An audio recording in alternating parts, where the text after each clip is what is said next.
TORS secara akademis, secara ilmu kesehatan, bahwa TORS belum ada obat sampai hari ini. Ya. Ini bukan cerita kosong, karena saya sendiri mengalami selama 5 tahun kena penyakit ini. Saya nikah tahun 90, kemudian kehamilan pertama istri saya meninggal dalam kandungan 7 bulan. Nah, kemudian setelah mencari tahu bahwa ini ternyata istri terinfeksi tokso dan rubella sama CMV, maka disitulah kita mulai pengobatan dengan berbagai jenis antibiotik. Diobatin secara intensif selama 5 tahun, tetapi TORS tidak pernah turun. Sehingga meninggal kandungan 7 bulan, gugur 3 bulan, gugur 2 bulan, diangkat 5 bulan. Maka terakhir kali dalam pengobatan, tahun kelima, saya desak pada dokter, kenapa dengan pengobatan yang lama, biaya yang mahal, obat bagus, kenapa tidak pernah turun, kenapa tidak pernah sembuh? Dia menjawab, Pak Juanda, saya sudah maksimal mengobati istri Pak Juanda, terus terang bahwa TORS belum ada obat sampai hari ini. Jadi Pak Juanda menunggu 5 tahun atau 10 tahun akan datang, hasilnya akan sama. Nah, di saat seperti itulah saya mau kemana? Saya pengobatan bukan dengan pengobatan ini, kita dengan pakarnya, dengan ahlinya, ya, dengan spesialisasi, ya. Bingung mau kemana lagi? Nah, di saat seperti itulah Allah berikan obat ini pada saya, kemudian saya berikan kepada istri, kemudian diminumlah dalam terus-menerus selama 3 bulan tanpa direncanakan hamil. Ketika hamil, terus berjalan, take uji lab, alhamdulillah ternyata dia negatif, tokso negatif, rubella CMV negatif, dan lahir alhamdulillah, lahir yang sehat sempurna. Setelah anak punya anak kedua, maka saya tidak langsung mengobati, ya, karena dalam hasil perenungan, ketika saya waktu itu saya masih pegawai pemerintah, pegawai negeri, ya, karena istri pun saya pegawai negeri, saya berpikir, saya berbicara dengan Allah, ya Allah, obat ini untuk siapa? Kedua, ya Allah, bagaimana ibu-ibu, saudara-saudara saya, seorang ibu yang mengalami kasus yang sama istri saya, tentu dia akan kewalahan. Orang yang punya uang akan habis ratusan juta. Orang yang tidak punya uang pada akhir terjadi putus asaan. Ya, diobatin aja enggak semua, apalagi enggak diobatin. Nah, cuman waktu itu saya tidak tergerak untuk ngobatin. Siapa tahu Allah hanya berikan untuk saya. Nah, saya lebih memiliki, ya Allah, saya ingin meneliti, saya ingin mengamati. Maka disitulah saya meneliti, mengamati. Selama 3 tahun saya mengamati, meneliti ini, alhamdulillah, satu demi satu saya tangani. 3 tahun mendapat 109 orang, baru diketahuan di situ setelah direkap, ternyata di mana IgG negatif, IgM negatif, hamil sehat, lahir sempurna. Sementara pengetahuan secara akademis, ketika IgG positif, IgM negatif, tidak perlu terapi, nggak usah diobatin. Ketika IgG positif, IgM positif, itu harus diobatin. Ternyata di lapangan tidak terbukti. Ya, ketika IgG positif, IgM negatif yang kata tidak masalah, maka yang menjadi korban kita, ibu-ibu yang ngedep tokso, maka akan gugur, tidak berkembang, bahkan lahir cacat. Itu seperti itu. Nah, Allah berikan pengetahuan.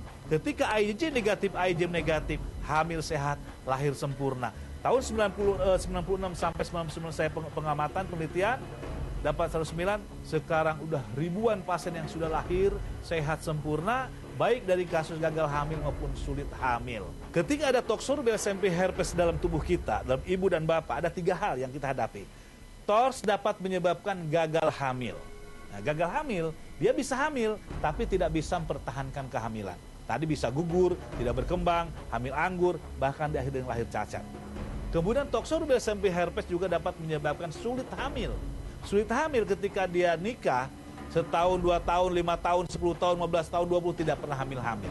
Mungkin ini lebih parah lagi di masyarakat. Seorang ibu ketika sulit hamil tidak akan diarahkan kepada TORS, karena TORS identik dengan gagal hamil. Kita kasus contoh misal pada 15 tahun Pak Sopyan di Medan. Dia setelah nikah, dia berobat secara medis secara intensif sekali di Medan dengan dokter yang terbaik, obatin selama 5 tahun belum hamil, tidak hamil. Kemudian berangkat ke Jakarta, sebulan sekali ke Jakarta, terus pengobatan, juga belum hamil. Kemudian ke Penang, 5 tahun juga belum hamil. Divonis 3 dokter ahli, Pak Sopyan tidak mungkin punya anak mandul. Sperma sangat jelek sekali. Nah, di saat seperti itu datang sama saya hanya melihat TORS-nya. TORS-nya tinggi semua. Ibunya tinggi, bapaknya tinggi. Oke, saya obatin TORS-nya. Bulan keempat, oke, turun dia. Bulan kelima, keenam, ketujuh dia hamil. Pak Juanda, istri saya hamil. Oke, terus minum obat, lahir anak perempuan. Setahun kemudian hamil lagi, minum obat lagi, lahir anak laki-laki. Kemudian 6 bulan hamil lagi, sekarang lahir lagi anak yang ketiga. Begitulah Allah menjadikan. Ternyata kasus ini pada sudah hamil bukan satu. Kita udah banyak yang sudah hamil.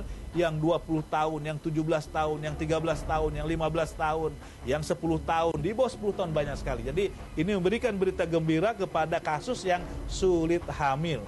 Bahwa TORS ini bukan hanya Indonesia yang tidak ada obatnya, ini dunia belum ada obatnya. Saya bukan dari buku saja, saya dari pasien saya yang berobat ke Singapura, berobat ke Amerika, berobat ke Jepang, berobat ke Perancis, berobat ke Australia, belum ada obatnya. Dan dia berobat sama kami, kemudian dia turun negatif, hamil, lahir sehat, dan itu bisa ditelepon sama waktu itu semua. Di masyarakat kita, ketika anak kita lahir cacat, dihubungkan dengan tahayul. Ketika jadi ada 3, maka nyalahin pada suaminya, papa sih waktu saya hamil, motong kambing, motong ayam, cincang-cincang, jadi 3. Ketika ususnya terburai, nyalahin suami juga. Ketika kepala besar, itu bukan karena tahayul, itulah dari akibat dari virus dan parasit ini, sehingga anak kita cacat tidak sempurna. Maka dengan pemberian pembekalan ini, pengetahuan masyarakat lebih cerdas, lebih pintar. Terbukti ketika Toxo-Rubella SMP herpes, anak yang pertama mungkin cacat, yang kedua, ketiga, dan setelah lahir sehat sempurna.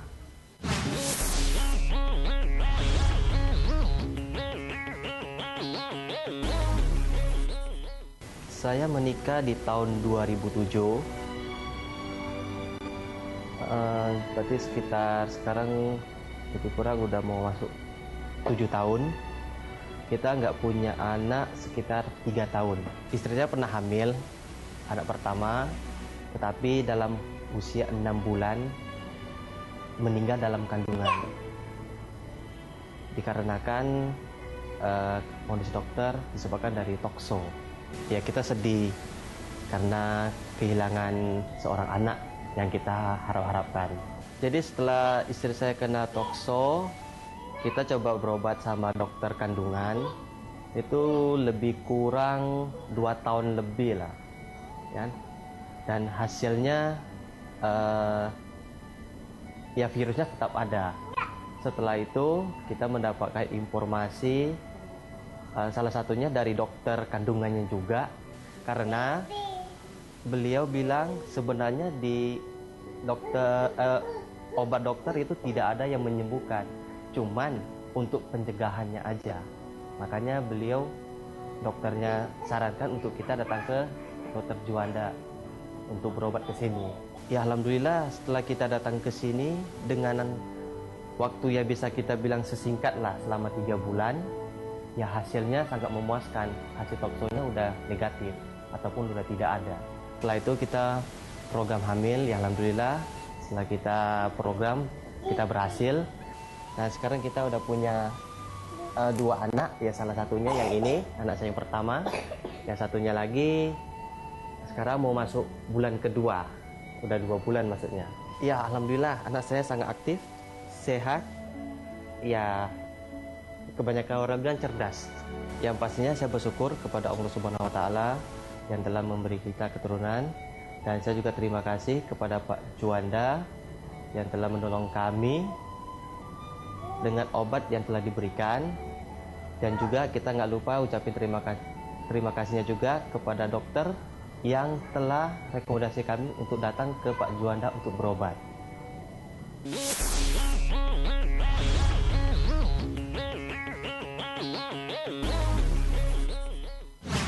Pengobatan ini tentu siapapun dia yang mengidap virus dan parasit ini, kita tidak mengenal agama apapun, kayak apapun ya. Ketika dia terinfeksi Toxo-Rubella SMP dan parasit, ini berlaku. Nah, kemudian dia simpan dengan keyakinan. Ketika dia yakin dengan apa yang diyakininya, maka Allah akan berikan juga kesembuhan.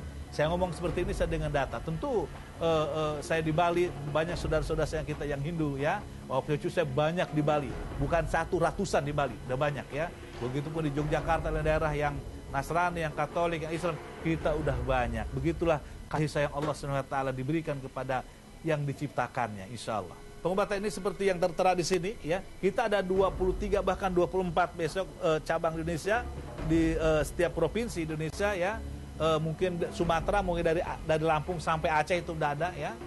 Kemudian sampai ke Jawa, sampai Bali ya, Surabaya, Bali, NTB ya, Makassar. Nah itulah ini yang tertera di bawah ini ya. Itu tempat-tempat kami. Jadi sangat mudah sekali masyarakat Indonesia untuk bertemu dengan saya, ya. Silakan telepon ke kantor kami, kemudian kapan jadwal, tidak langsung nyelonong, tidak bisa, karena kita terjadwal, ya,